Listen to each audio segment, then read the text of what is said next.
নেই। কাজ, প্রথমে একটি ডাক্তারি থার্মোমিটার নাও। ডাক্তারি থার্মোমিটার তো সবাই চেনো। থার্মোমিটার কি কাজে ব্যবহার করা হয়? জ্বর মাপার জন্য। এবার এর সাহায্যে কিভাবে তাপমাত্রা নির্ণয় করতে হয় তা বুঝে নাও। সাধারণত থার্মোমিটারে 94 থেকে 108 পর্যন্ত ফারেনহাইট স্কেল রাঙ্গায়িত করা থাকে। কত পর্যন্ত? 108 পর্যন্ত। তাহলে সাধারণত থার্মোমিটারে কত থেকে 94 থেকে 108 পর্যন্ত ফারেনহাইট স্কেলে দাঙ্গায়িত করা থাকে, মানে দাগা থাকে 108 মিটার পর্যন্ত।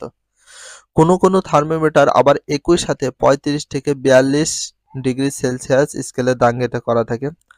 কোনো থার্মোমিটারে 35 থেকে আবার কথায় 42 পর্যন্ত দাগা থাকে। এবার লক্ষ্য করে দেখবে থার্মোমিটারের ভিতরে একটি পারদ স্তম্ভ দেখা যাচ্ছে।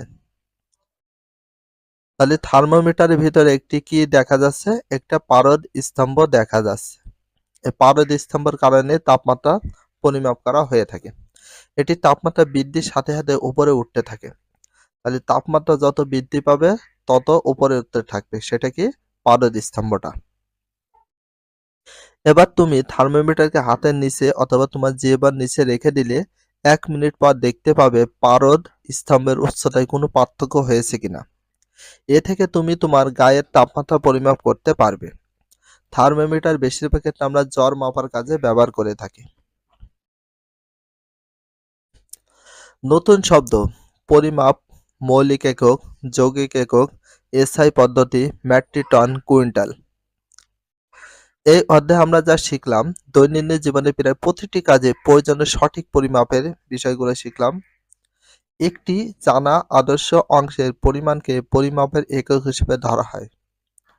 মৌলিক একক 60টি। তাহলে মৌলিক একক কয়টি ছিল? 60টি, সেটাও শিখলাম। যৌগিক একক শিখলাম। যৌগিক এককগুলো কি কি সেগুলো শিখলাম। তো অনুশীলনের শূন্য স্থান কিভাবে পূরণ করতে হয় সেই বিষয়টা আমরা দেখি। শূন্য স্থান দিয়েছে এখানে, পরিমাপের একক 2 প্রকার, সেগুলো কি কি সেখানে লিখতে হবে। চলো আমরা দেখি এগুলোর শূন্য স্থান পূরণ করে। আমরা কিছু বহু নির্বাচনী প্রশ্ন যেটা তোমাদের পরীক্ষা আসবে, এই কোয়ালিটি বহু নির্বাচনী প্রশ্ন তোমাদের আসবে। এমসিকিউ যেটাকে বলে এমসিকিউ, অনেকে বলে টিক, অনেকে বলে নৈর্ব্যক্তিক, আবার অনেকে বলে বহু নির্বাচনী। সবগুলো বিষয় একই জিনিস। চলো শূন্য স্থানগুলো পূরণ করি।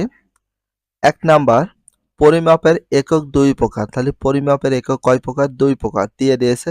একটা হচ্ছে মৌলিক আর একটা হচ্ছে যৌগিক। তাহলে 2 প্রকার কি কি? মৌলিক আর একটা হচ্ছে যৌগিক। 2 নাম্বার, আন্তর্জাতিক পদ্ধতিতে এসআই এককের সংখ্যা কয়টি? 60টি। যে মৌলিক একক টোটাল রয়েছে 60টি, এখানে আন্তর্জাতিক পদ্ধতিতে এসআই এককের সংখ্যা কয়টি হবে? 60টি। 3 নাম্বার, সকল পদ্ধতিতেই সময়ের একক কি বলা হয়? সেকেন্ড।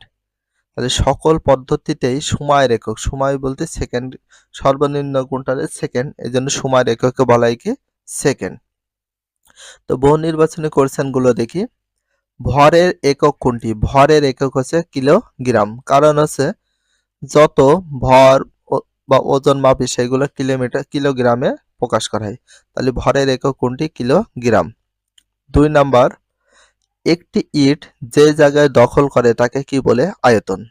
তাহলে একটি ইট যেখানে রাইখে দিই সেখানে আয়তন জায়গা দখল করে, এমন করে ইট এখানে রেখে দিলে আয়তনটা জায়গা দখল করে রাখে। এবার 3 নাম্বার কোশ্চেনে আগে আমরা এখানে উদ্দীপক দেখতে পাচ্ছি দুইটা। নিচের চিত্র থেকে 3 আর 4 নাম্বার প্রশ্ন উত্তর দিতে বলেছে। তো এ নাম্বার চিত্র আর এটা হচ্ছে বি নাম্বার। দেখো 15 ঘন সেন্টিমিটার পাথর ফেলার পরে উচ্চতা হয়েছে 15 ঘন সেন্টিমিটার, আর 10 ঘন সেন্টিমিটার পাথর ফেলার আগের উচ্চতা। তো পাথর ফেললে তাহলে আয়তন বেড়ে গেছে। তো এখানে কি বলা হয়েছে? দেখো 3 নাম্বার, বি চিত্রে পাথরের আয়তন কত? তার মানে 10 ছিল, 15 বেড়েছে। তার মানে এখানে 15 ভিতর 10 বাদ দিলে কত আসে? 5। তাহলে 5 ঘন সেন্টিমিটার এক্সট্রা বেড়ে গেছে আয়তন। তাহলে পাথরের আয়তন হচ্ছে কত? 5 সেন্টিমিটার, 5 ঘন সেন্টিমিটার। এ চিত্রে প্রদর্শিত বস্তুটির আয়তন নির্ণয়ের ক্ষেত্রে কয়টি এককের গুণফল দরকার? 3টি। তো 3টি এককের গুণফল কেন দরকার আমি একটু বলি। এটা হচ্ছে দৈর্ঘ্য আছে, প্রস্থ আছে আর উচ্চতা। দৈর্ঘ্য, প্রস্থ আর এই যে উচ্চতা হলে সেটা হচ্ছে কি হয়? আয়তন হয়। তো ভিডিওটা এখানে শেষ করছি। ভিডিওটা কেমন লাগলে কমেন্ট করো, ভালো লাগলে লাইক করো, চ্যানেল হলে সাবস্ক্রাইব করো, পেজ হলে ফলো করো।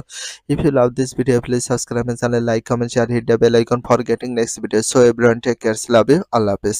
Bye bye.